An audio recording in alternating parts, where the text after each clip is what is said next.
Welcome to Pindar Poetry. We hope you learned something new. You start now. Wipe the watch and inner cover with a microfiber cloth to remove dust, because debris prevents a snug fit.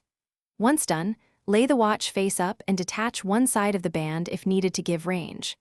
Align the cover's top lip with the watch's top bezel.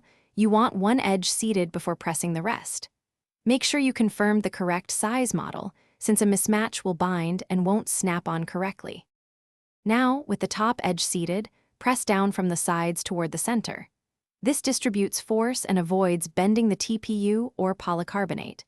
You push with your thumbs at roughly 10 o'clock and 2 o'clock simultaneously, making short, controlled presses until the sides snap into place.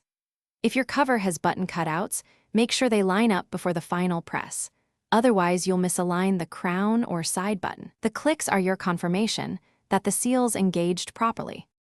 Finish by testing the crown rotation, side button, touchscreen responsiveness, and wireless charging.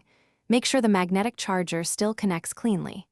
If the cover feels tight, briefly warm it with your hands or a hairdryer on low at a distance to relax the material, then reseat edge by edge. This prevents cracking. If it's loose, recheck model compatibility and remove any trapped dust or warped edges. You should be able to use the watch. Thanks for watching. Consider subscribing if we helped you.